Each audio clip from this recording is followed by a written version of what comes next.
learnt my lesson. So 1, 2, you've moved that leg back, I've come to the head, and there's there.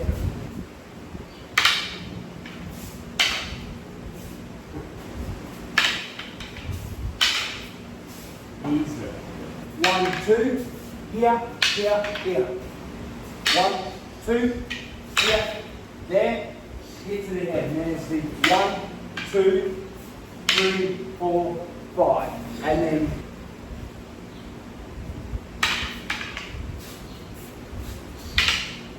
so, 1, 2, 3, 4.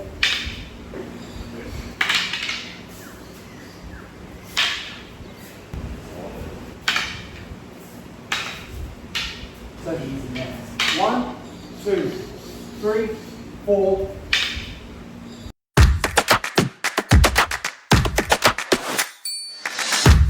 The first of the 3 5-count Sinawalis looks a lot like the figure of 8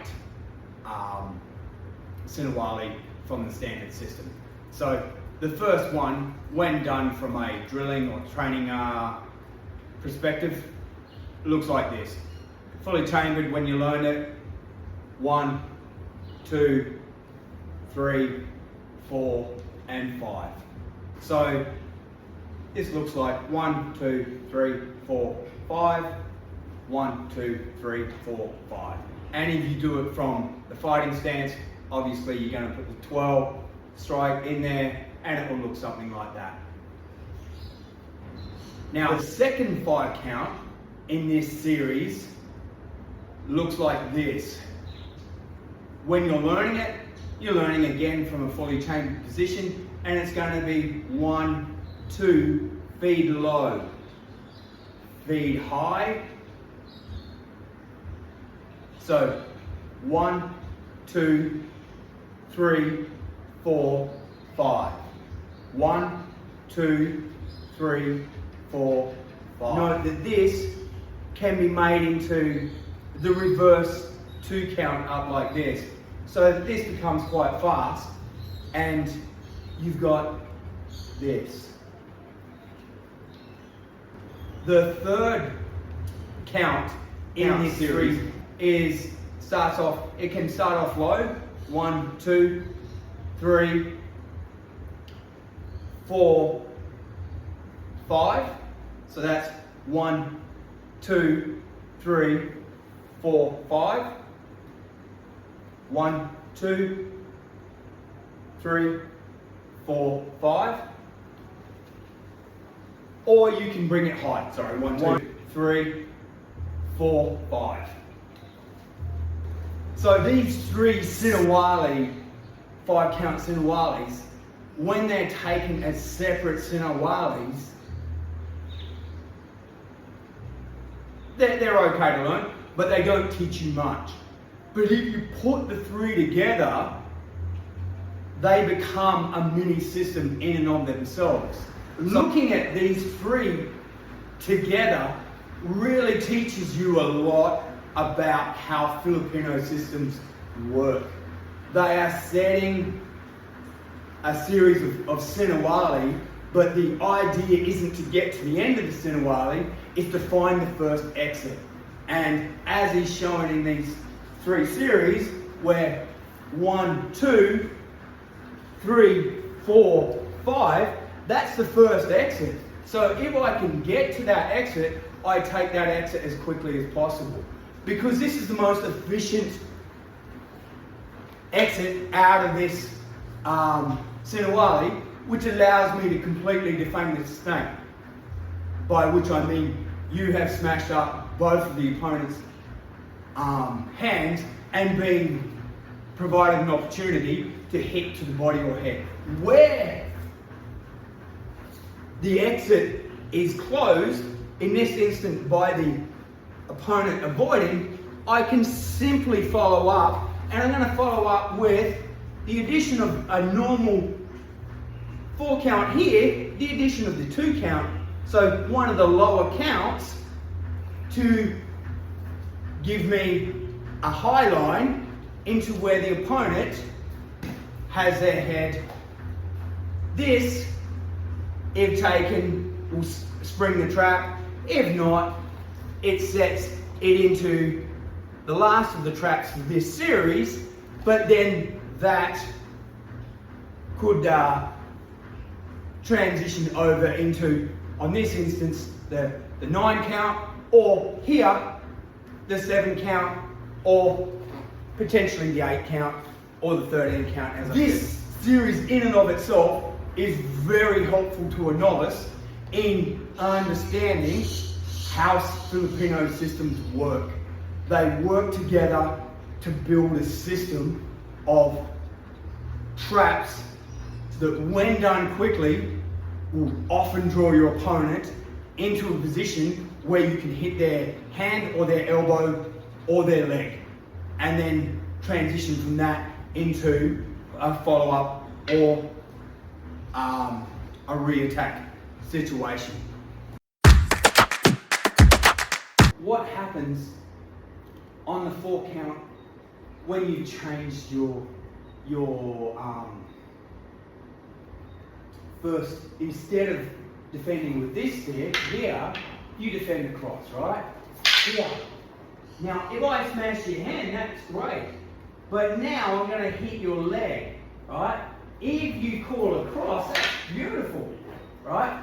But what happens, because you still retain agency. Yep. So here, where you've worked out that I'm hunting your hands, instead of doing that, you move back. Here. Yep. Go back to that. The infinite 5, yeah. Right? So here, you're seeing you retain agency not only to attack me, but also to avoid the attacks on the 2nd and 3rd lines. Yep. And the system has to be complex enough that you can either re-attack me, or you can avoid, or you can block. It's the infinite 5, right? This is for when the first line works, but you start to count on the 2nd. You just block, and I hit. On this one, if I block in and you defend across, I hit there.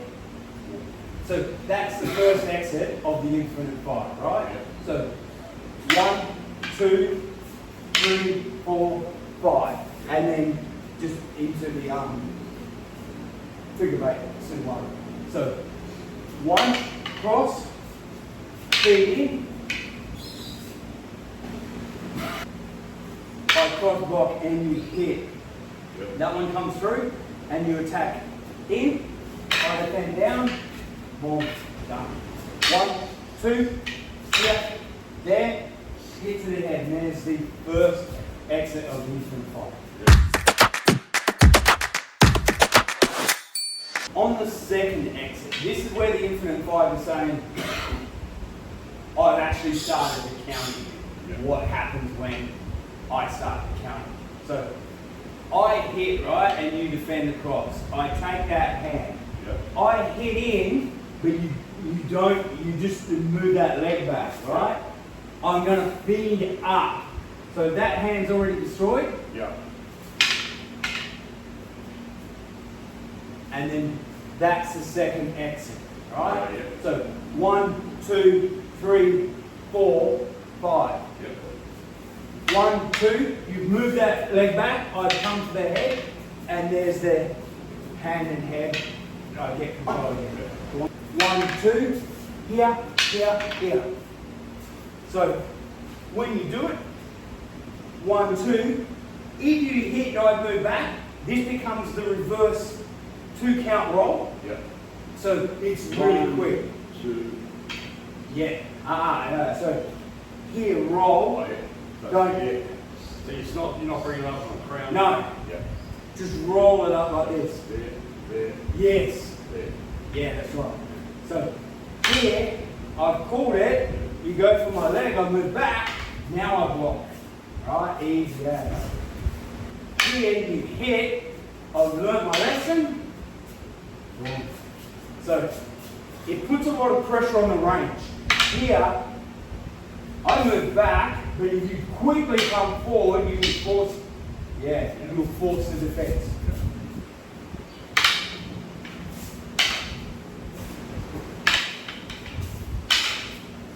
Easy. 1, 2, here, ball, and then sleeping time.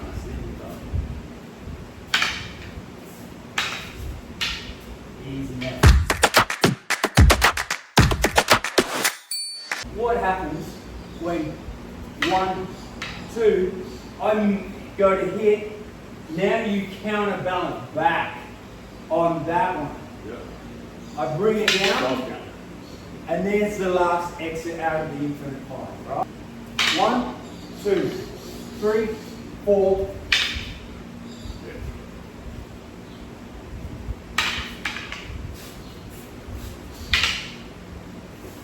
And then just transition 10 count. So 1, 2, I move, I block, and my elbows exposed. Yeah, plenty of things. Here, down, there. So it's just There. round. There. Yeah. Alright, go with So this is just the reverse C-shaped 2 count. Yeah. So when it comes, I block, you hit it, I move that leg back, I move this back,